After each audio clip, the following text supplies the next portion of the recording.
Hi there, Gemini. Sun, Moon, and Rising. It's Maggie from Moon Directed.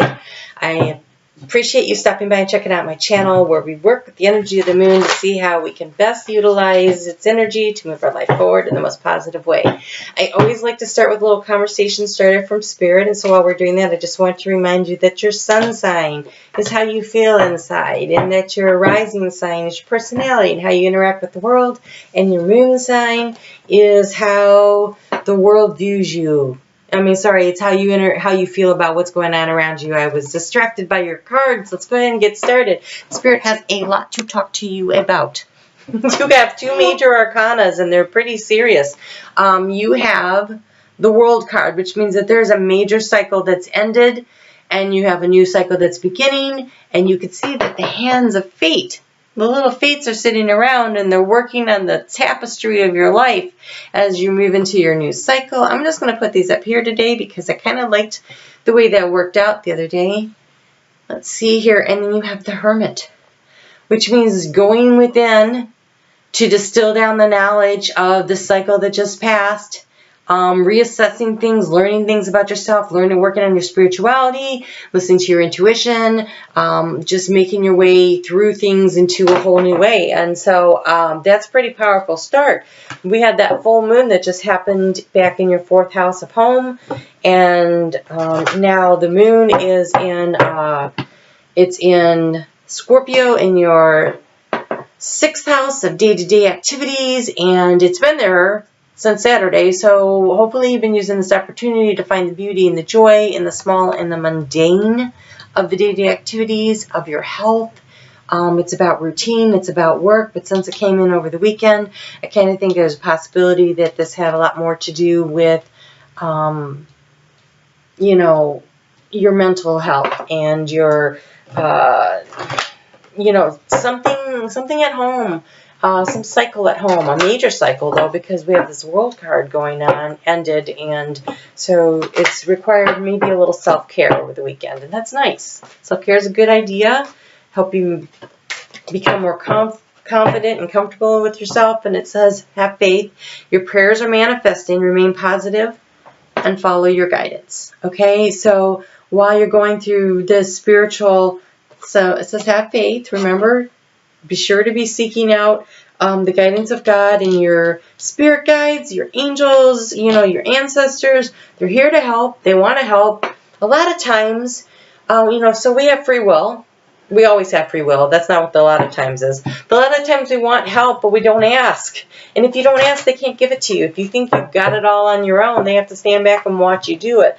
And so you're being encouraged to take some time and go within and have the faith and ask for the help so that they can come in and help you. And then I think you will find that on Monday when that moon moves into your 7th house, and it's Sagittarius. And so 7th house is partnerships.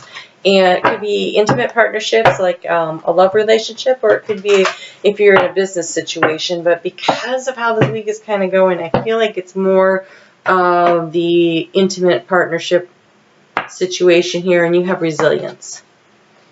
You have resilience. So see how she's carrying this heavy load and she's not really paying attention, and what she thinks is just a loaded garbage on her back is actually having new growth come out of it.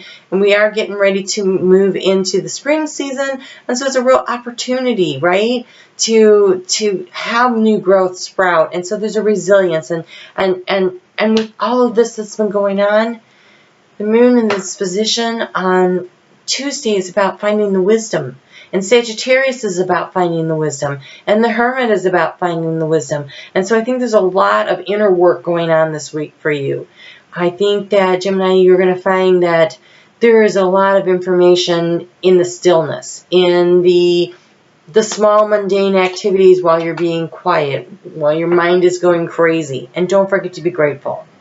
There's always something to be grateful for. Even when you think everything is going really bad, look for what you can be grateful for, because the more that you can find things to be grateful for, the more things that the universe will send you to be grateful for. It's like they want you to see the joys and to appreciate it.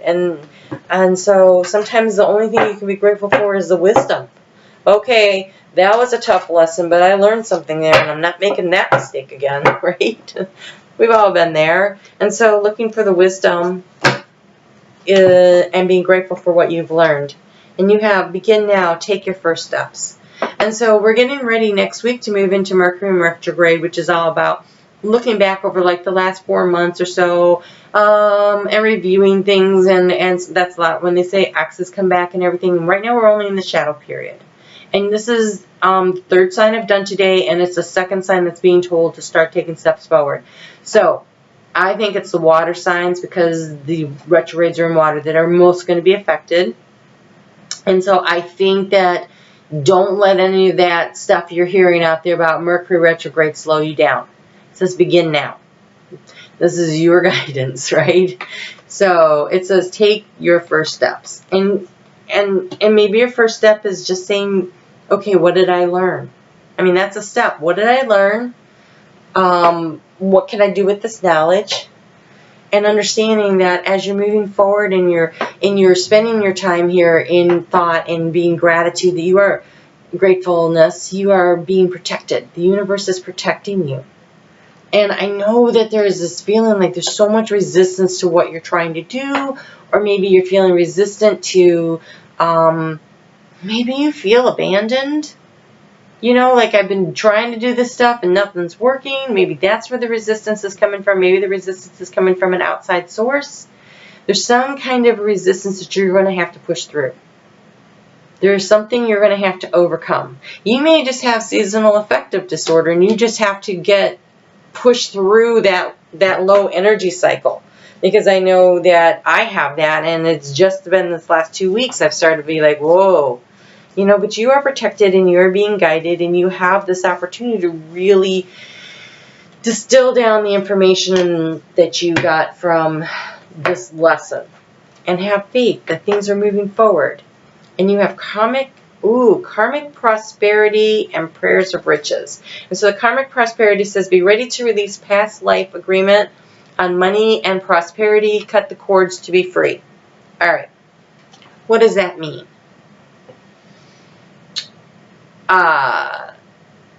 It means that at some point in your life, and you could be doing it right now, you say things like, okay, so it could be in a past life that you were maybe in some kind of a monastery or, you know, a convent, and you made a vow of poverty.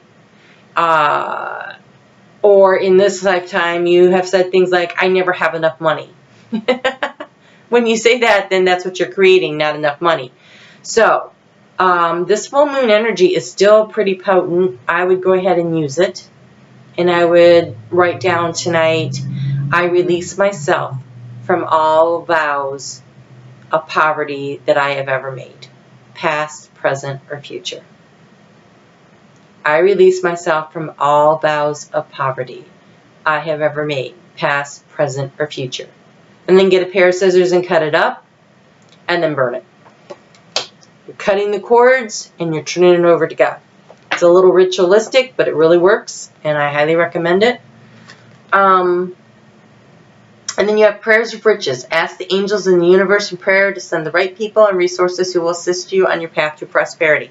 So, first you cut the vows, burn them, and then you spend the time in prayer, and you ask. And so maybe this is the begin now step, right? Maybe this is just the small step you need to do. Maybe this is the part where you're going to get into this seeking higher knowledge. So maybe this whole situation has more to do with money than it does to do with anything else. Maybe there's a real strain in your relationships because you just don't have enough money and you're feeling all stressed out and it's causing all kinds of anxiety. And so this is how you can transform the situation. Do that first. And then, honestly, in a very practical way, I would say use the Mercury retrograde opportunity where it's reviewing and editing and all that process to go through your books. You have to do your taxes anyway, so where do you spend money? Where can you make some adjustments? It could be something like that. It's always I recommend everybody do that this time of year anyway. And then the moon is going to move into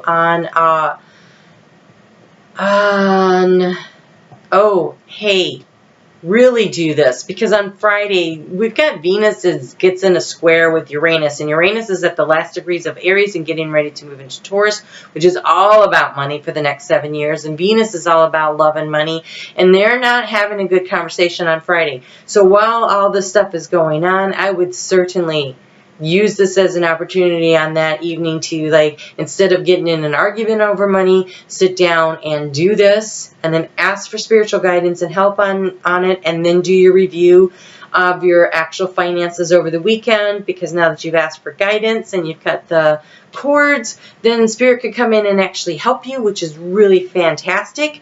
And then surrender.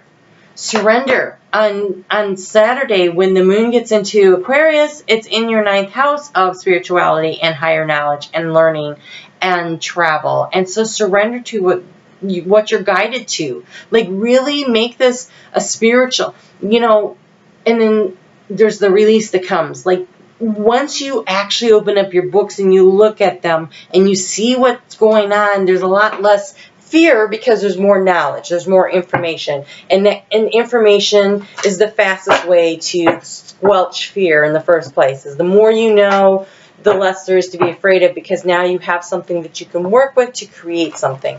And so using that information would be a really good thing to do, just to make yourself feel better to begin with. And